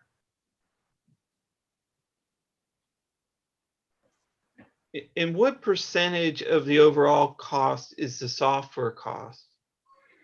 So the software is about 25% of your overall cost, and the rest is people, your skilled positions, project managers. If you have developers, or these days you don't even need developers, you have configurators, and then your soft cost, which are there's no project that goes out business-wide that doesn't involve business people. Now, a lot of companies don't even track this. So if you have business people that are allocated to the project, their costs aren't even really captured, right? Because, they get a salary, they have a day job, but they spend half their time on this. And so those costs aren't even captured. So typically, if you have hourly workers, warehouse people in our case, and third-party integrators, which brought in skilled resources, that's a majority of your cost, about 70% of your cost. Hello, this is Scott. I just want to say excellent presentation, whatever. I look forward to the presentation on Friday. I'm in supply chain myself. I always had an interest, kind of wish I got into a little earlier on AI. Find AI very interesting, especially when it comes to warehousing in the supply chain field. And always had an interest in Boeing too. So it's like you nailed like 3 interests of mine all in this hour and a half. So really enjoyed listening. I wasn't sure if I was going to sign on today, so I'm glad I did. Well, I'm glad you did. And if you have supply chain questions on Friday, let me know what they are. I'll see if I can that's why I work asked them what in. kind of. That's why I asked what kind of fork. I missed what fork truck you had, because I think there's actually one local to me. I mean, I know a few of them. My best friend's uncle, actually was a lawyer just defending one of the big Japanese ones. Oh, so either Toyota or the other one, I'm trying to remember. It wasn't well, Yamaha was into forklifts for a while. It was also Mitsubishi makes them too. Was it Mitsubishi? Mitsubishi had high-lows. There's an H1 and there's 2 Y ones. Yeah. I don't even know which ones are defunct anymore. I'm talking even go back into the 80s. Yeah, they last. The big ones last a long time. So if you can get a part for them, they're probably still working. Yep. Cool. John, Oh, go ahead, Luke. I was just wondering if John got his question answered, or if there's just you good, John? Okay. Hey, Gabriel. Hi, Russell. I just wanted to thank you so much. This has been fascinating. I know very little about AI and even less about supply chain. So a lot of it was a little over my head, but I just really wanted to acknowledge you for your ability to explain what seems like complex issues in a really simplistic, accessible way.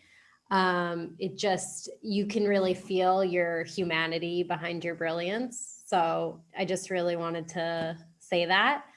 And if I had to ask a question, I'm curious, if you had to guess, what is your life's purpose and how does this work fit into it? Wow. I don't think I've ever had anyone ask me that before. Let me think about that question. So on Friday, though, on the AI stuff, I'm going to break it down a lot simpler than I did today. I don't know, in terms of life purpose, is that, like I said, I pretty much fell into it. I would never, when I was my freshman year in college, I had no idea what I wanted to do with my life. And kind of fell into computers, and then AI is harder, even for me. It's like I've always been a data guy. I started my career out of operation when I graduated from UT Arlington as a database programmer. So I've always been data wise, and but AI is difficult in two ways. If you ask somebody what AI is, you're going to get different answers from different people. That's one. Two is the convoluted nature of the way we portray artificial intelligence in TV and in movies and stuff. People think that stuff is around the corner, and it really isn't. Now, there's some really cool things like self-driving cars, particularly under 5G, when I'm getting thousands of inputs to all the sensors in a self-driving car. That is coming. That is happening. And so that I have no doubt about it, that I'll be riding in the back of my car one day, or I don't even know if I'll even own a car, the back of my Uber driverless car, doing my work on my way to work while the car's doing all that stuff, and I won't have a care in the world about it. And I tell you that because 18-wheelers are already doing that and testing now. But 5G is not here yet in all cities that are sending all those signals there, but that's going to happen. Wait, just to understand that 5G is integral to this rolling out? It is for self-driving cars. So here's the thing, is that the difference with why 5G is going to be a game changer is because, remember, it's near real time. So the bandwidth you're even getting on your cable is slower than 5G. Okay. So you got to keep that. But in order to do that, when you look at a 5G tower, if I have 3 4G towers in an area, I'm going to have 500 5G towers. Because in order to get you that signal that fast, I have to have a lot more of them. Okay. And so yeah, it's integral to giving you that signal. And we're talking thousands of signals, and that your car is going to be doing all these things all at the same time, right? I think in Arlington, where I graduated from, they already have a van that picks people up and motors them around to different campus locations. Very simplistic, same pattern every time, because it's not there yet where it can adapt its pattern to go pick up people, right? So that's the difference. We're not there yet where that it can decide based on all the data it's sent that, you know what, I'm going to change my route and I'm going to go to B. No, we're not there yet. So you see that the Japanese are producing a lot of robots, but they're basically they do a single thing. They greet you, they talk to you on a single subject. They start them blinking their eyes and all kinds of stuff that creeps you out, really, and can do those things, but they don't have a generalized knowledge to hold a conversation with you unless it's on a particular subject it was programmed to do. Mm-hmm. So let me think. So to answer your question, now circling back around your question, I'm a very curious person. So I'm not one of those people that is incredibly intelligent on one thing or another or whatever, is I'm curious. And so to me, that's my biggest benefit, is that If I come across something I don't know anything about, then I'll read about it, I'll watch videos on it or whatever, so I can learn enough about it as possible. So my curiosity drives me. And so AI, as hard as it is to get your head around, and I'm not even going to spend any time on this on Friday. I'm going to tell you that AI is broken into machine learning, robotics, and all this kind of stuff. There's a lot more to it than that. I'm still swimming and trying to understand all this treading. I'll say, understand all the stuff that these guys that created the term AI in 1955 thought conceptually they wanted to do, that we still can't do today. So yeah, my curiosity drives me. Always has, always will. Love that. Thank you. One other question I just thought of. Have you ever heard of a guy called George Pace? It doesn't ring a bell. Yeah. He got lucky with his last name, Pace. His big thing is keeping pace with change and keeping up with things. And it's just disruptions and change in general. He started off a lot in the AI. I mean, I don't know how much it's just keeping up with changes, and the job you have tomorrow won't be what's around today. But he sounds like a futurist. Is he a futurist? Not too much, just, all into disruptions, and each year he goes a different way. But AI was part of his background. He's in New Jersey, so he's on the circuit of the common speakers around here. But just thought, if you're interested in AI, you might want to connect up with him or do a little look into. What was his name? George Pace, like keeping pace. Pace. PACE. Got it. Thank you. Yeah, there was another really good guy on AI, and they were really innovative, and like their teenage kids did a game based upon AI. And I can picture the presentation, and I can picture going up to talk to him afterwards. I have no idea who the guy was or even where the presentation was. And that's beside all the stuff on Bitcoin, which we won't even. Well, if they're connected to George Pace, that means I can find them. Yeah, I don't even know. As I said, I have no idea. I'm in Apex for supply chain. I don't know if it was Apex, if it was my job search, or how I came across the one presentation, but. It's a small world. Yep.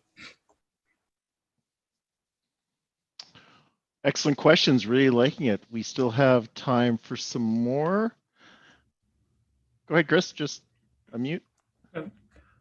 Hi. I hope this is not too dumb, this question, but can you say what can you say about how the pandemic this year would have affected you personally, and also whatever the people that you saw or the teams that you saw from Boeing? That's another great question.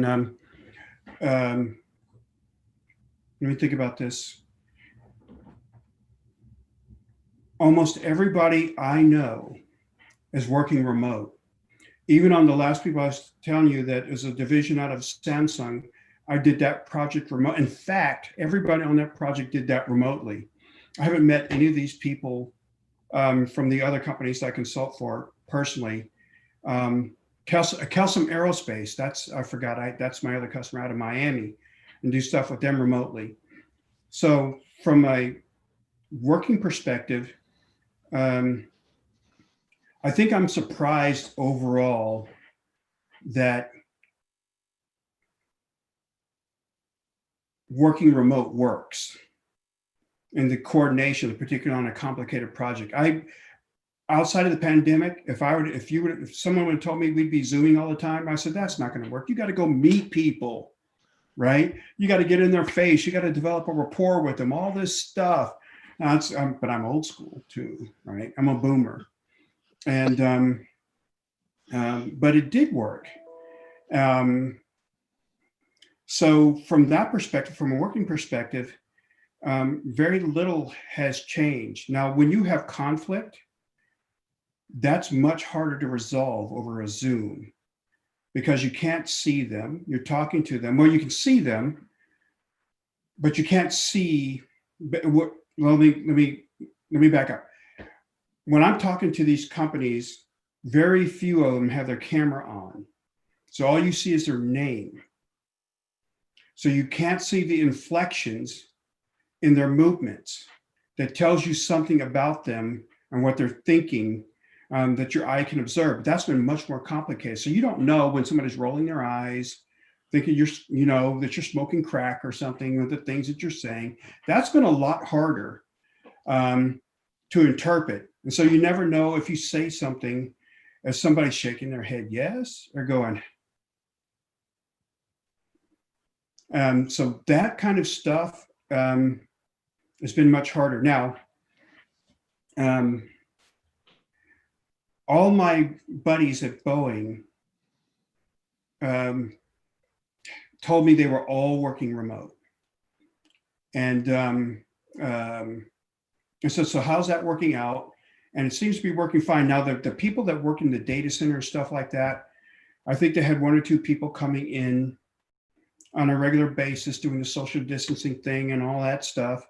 My friend who runs what used to be Avial IT works at home part-time and comes in part-time, but still social distances and stuff. Relatively speaking, I guess things are working. I'm on the board of a university. We've done all that remote. That's worked relatively well. And for the most part, when you have students, they must always have, the teacher will say, please put your cameras on so I can see them and all that stuff. That works relatively well. Research, when we talk about research, the presentations go over pretty well. Research, we're not doing research on AI yet at this particular university, but a lot of analytic research is what they're doing. So I'm trying to think of all instances where COVID has changed the world. So for me personally, I was working from Zoom before the pandemic started because no one's going to pay for me a trip to go to Germany, as much as I would like that since I lived there as a kid. And so that part for me hasn't changed that much. Both of my boys work at VMware. So their world's completely upside down because they work in sales. So dealing with the customer, the nature of dealing with the customer has completely changed for them.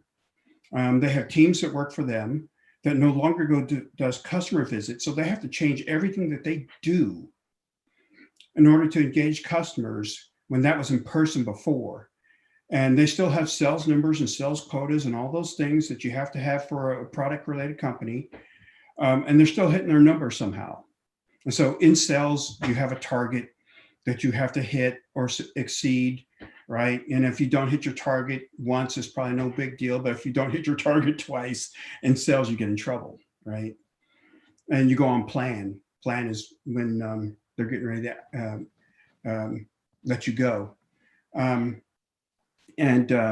So their world is completely topsy-turvy when they're basically working from the house. Every day they do the customer calls. Every day they work with their teams on calls. Every day, well, not every day. The people that have more hand-holding will call them every day. And I was down in Austin visiting my son on Friday night, and he was getting emails from one of his salespeople late on Friday night, and it was driving him crazy. And so those kinds of things are going to happen when you're in a pandemic. But I don't think, from a planning perspective, Luke, there's what's the name of that thing the guy mentioned? I know you mentioned it too. What's that? Where you can't plan for something. Oh, Black Swan event, a Black Swan event. Yeah. The pandemic is a Black Swan event, which means you can't plan for it. There's nothing you can do for it. There's none of these things. Once you're in it, you have to figure it out. And that's what this was.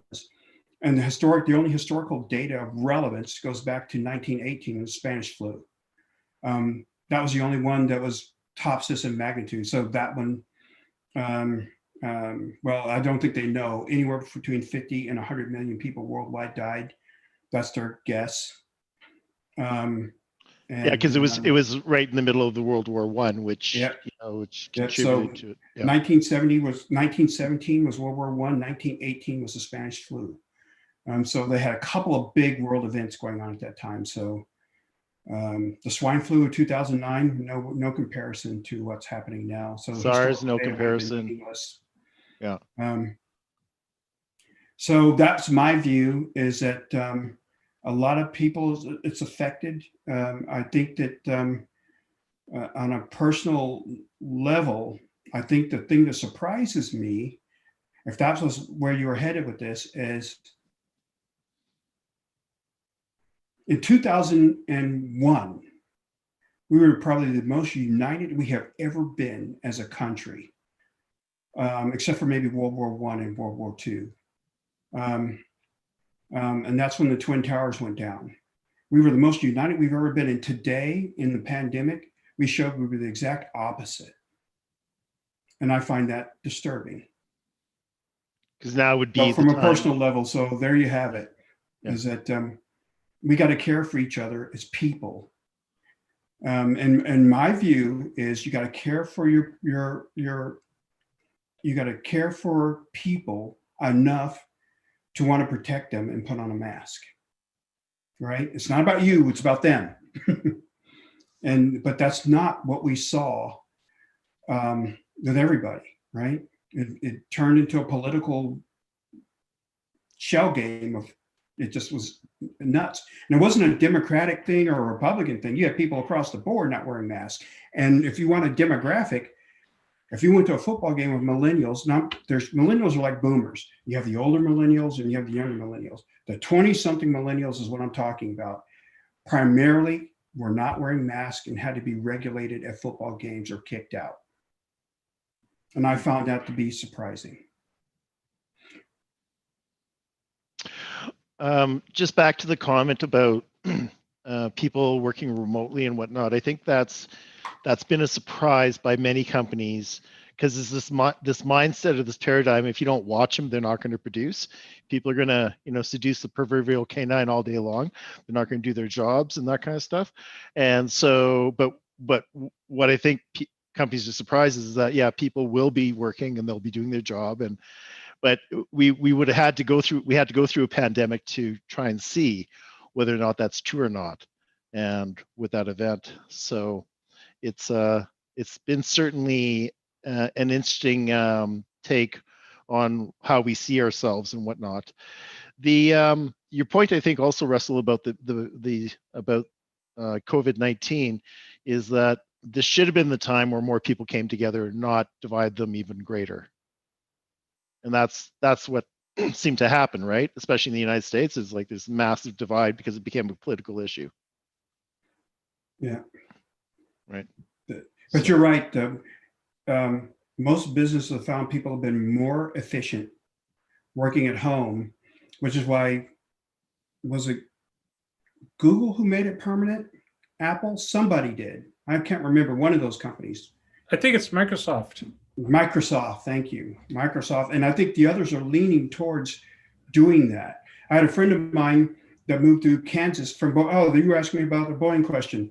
I just remembered this.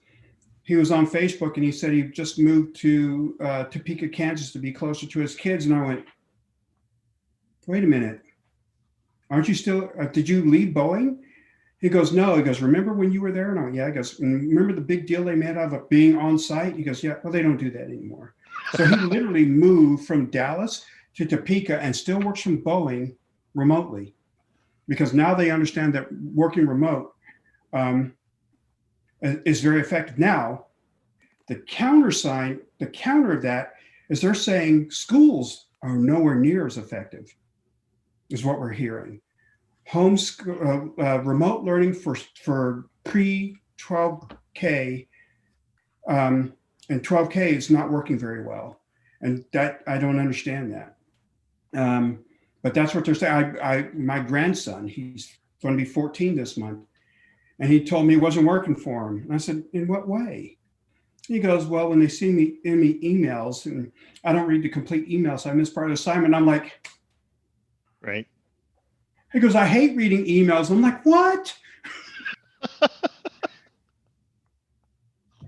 Read the email. Right now is the most important time of your school, the basics.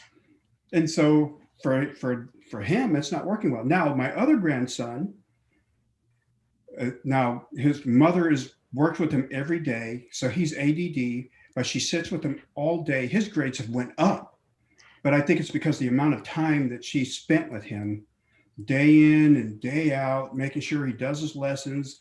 She created this board that says math this time and this time and this time. So he can never say, oh, it's playtime. He says, no, it isn't. It's right there on the board.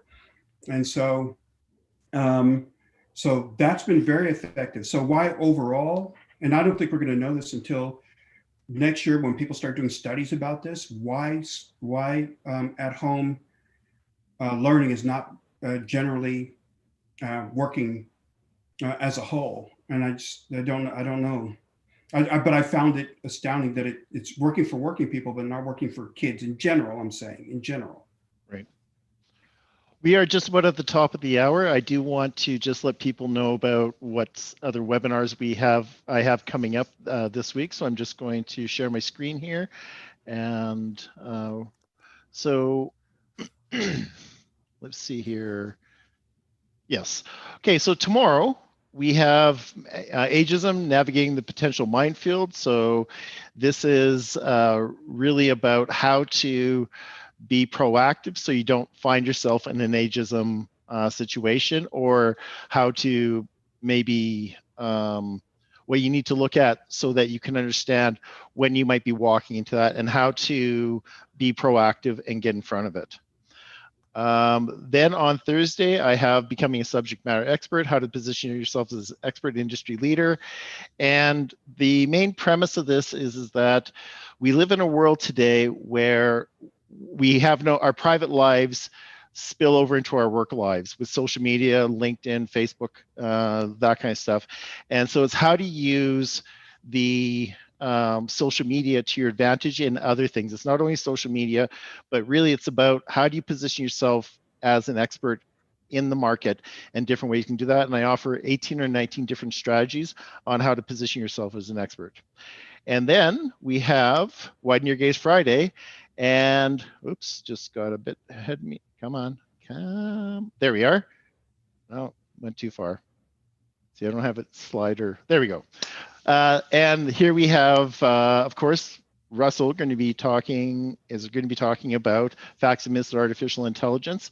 And he gave some of us this preview of what's coming down and some of the things you can look forward to. I'm really excited about it because I think I'm, in spite of myself, I still think what I see in Hollywood and on TV and popular culture that goes back to A Space Odyssey and all the other things like Data with Star Trek and that kind of stuff has really led me to believe that we're a lot further than we are. So I'm looking forward to basically having a different understanding around that.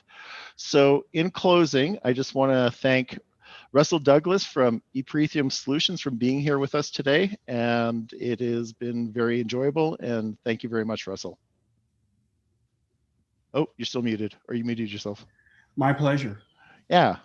So what we're going to have is, Russell, I'm just going to have you hold on, and I'm just going to, as I say to everyone else, you don't have to leave your house, but you can't stay in this room. So take care, and we'll hopefully see you at other webinars. Thank you. You're welcome. Thanks, Gabriella.